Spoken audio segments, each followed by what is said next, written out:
Salut! Aujourd'hui on se retrouve pour le setup de ma nouvelle palette, ou plutôt pour la diminution de ma palette d'aquarelle. Dans ma dernière vidéo, je t'explique que depuis quelques temps je galère pas mal sur mes illuels aquarelles et que je pense qu'une des raisons c'est que je connais pas assez bien mes nouvelles peintures que j'ai achetées il y a pas très longtemps. C'est pour ça que j'ai décidé de diminuer ma palette et de passer à une palette de 26 couleurs. Enfin c'est une palette de 24 mais en serrant bien j'arrive à passer 26 godets. 26 demi-godets. Donc je vais garder dans ma palette principale seulement les couleurs avec lesquelles je suis le plus à l'aise et j'espère que ça va m'aider à encore mieux me familiariser avec elles pour les prochaines illus. Donc là tu viens de me voir faire un point sur les couleurs que j'avais dans ma palette jusque là et les remettre bien dans l'ordre et tout ça parce que évidemment j'ai jamais pris le temps de bien noter les noms et tout, ça fait que je me retrouve à pas être sûre de 2 ou 3 couleurs dedans. À ne pas faire, hein, ne fais pas les mêmes bêtises que moi. Puis je sélectionne les couleurs que je veux mettre dans ma nouvelle palette, donc il y a 2 ou 3 nouveautés, et puis sinon le reste ça reste les mêmes tubes puisque j'en ai pas racheté entre temps. Les couleurs que j'ai principalement enlevées c'est les couleurs qui granulent, donc ça va surtout être des couleurs Daniel Smith qui sont super belles, mais que j'ai vraiment du mal à maîtriser et à travailler sur le papier, du coup je vais pas les mettre de côté et jamais les utiliser, en fait c'est juste que je vais les mettre dans une palette secondaire que je sortirai de temps en temps. Alors là j'ai ralenti à la vitesse réelle pour te montrer parce que je pense que c'est une petite astuce qui peut être utile. J'ai voulu re-remplir mon godet hors de quinacridone de Sennelier avec le tube et la peinture n'était pas bien mélangée. C'est-à-dire que le liant et le pigment à l'intérieur du tube s'étaient défaits un peu comme de l'eau et de l'huile.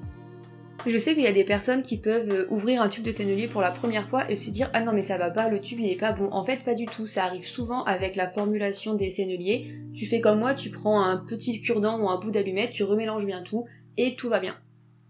Donc surtout que ça t'arrête pas d'utiliser les Senneliers parce que c'est un peu pénible à l'ouverture du tube, mais franchement sinon c'est des super peintures et en France comme c'est fabrication française, bah tu les trouves pour un prix assez abordable pour cette qualité-là.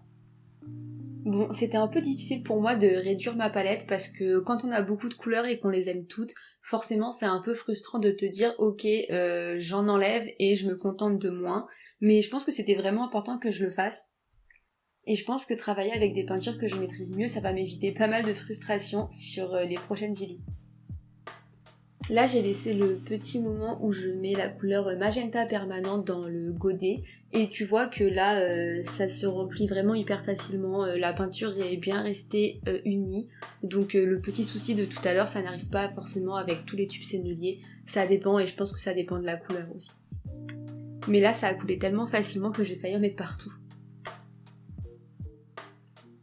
Au final sur ma palette j'ai laissé pas mal de primaires, donc je crois qu'il y a 3 ou 4 jaunes, peut-être 5 rouges dans ces eaux là, mais pour le coup ça me dérange pas parce qu'ils sont tous différents et les couleurs secondaires et tertiaires que je vais réussir à mixer avec, à chaque fois elles auront des nuances différentes puisque les couleurs d'origine ne sont pas les mêmes.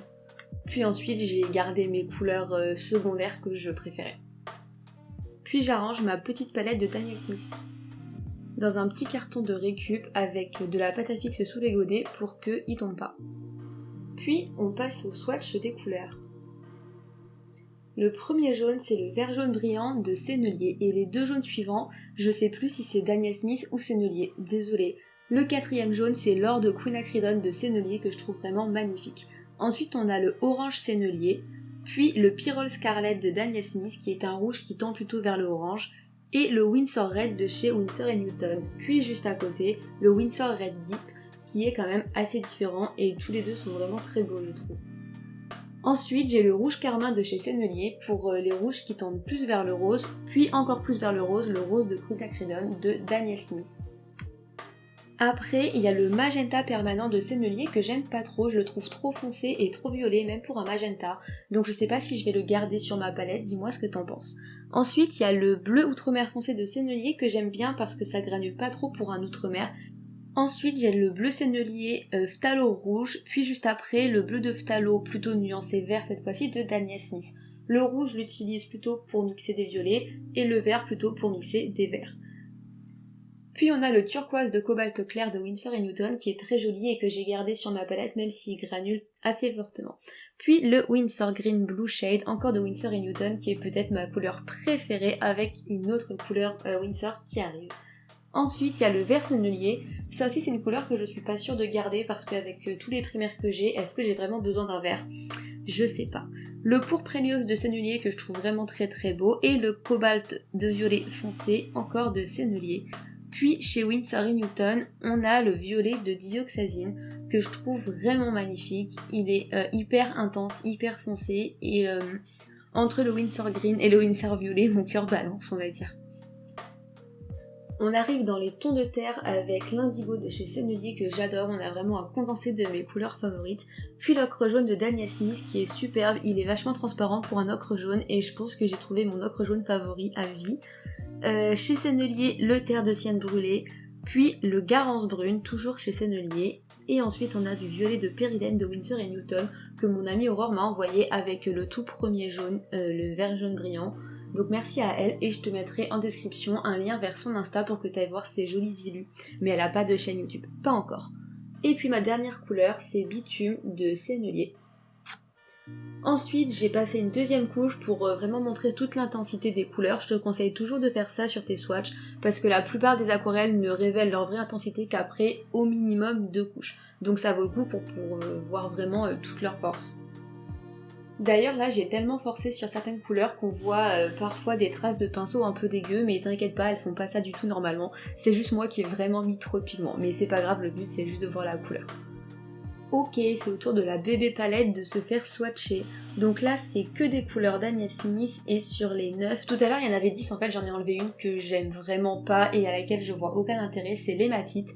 De toute façon je vais faire une review des Daniel Smith Primatech, donc je te dirai pourquoi, je la trouve pas ouf. Donc là dans l'ordre on a rhodonite, rose ultramarine, améthyste, Mayan blue, amazonite, cascade green, jadéite, piémontite et en dernier noir de lune. Donc toutes celles qui ont des noms de pierres font partie de la gamme Primatech de Daniel Smith qui est leur gamme à base de pigments naturels de pierres semi-précieuses ou en tout cas de pierres quoi.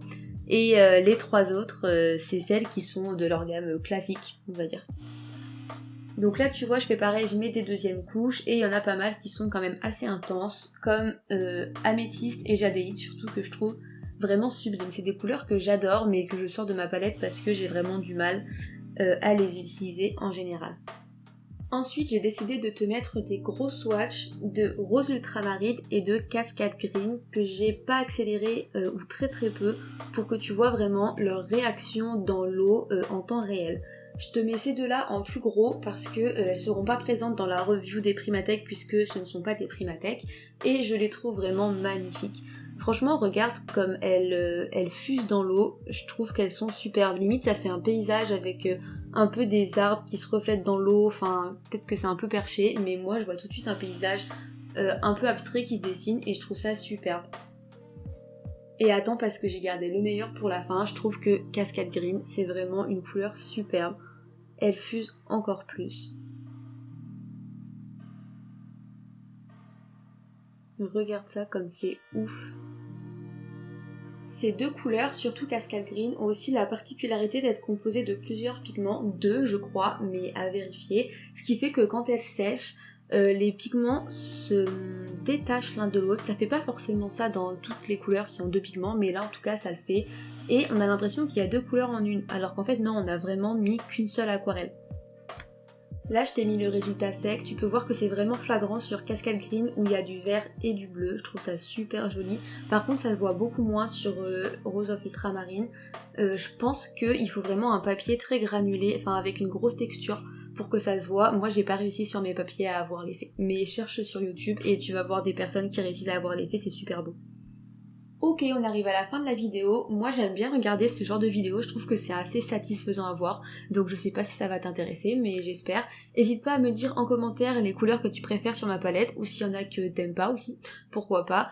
Si ça t'a plu, bah oublie pas de t'abonner, de me laisser un pouce en l'air et d'aller me suivre sur Insta. T'as tous mes réseaux dans la description. Salut!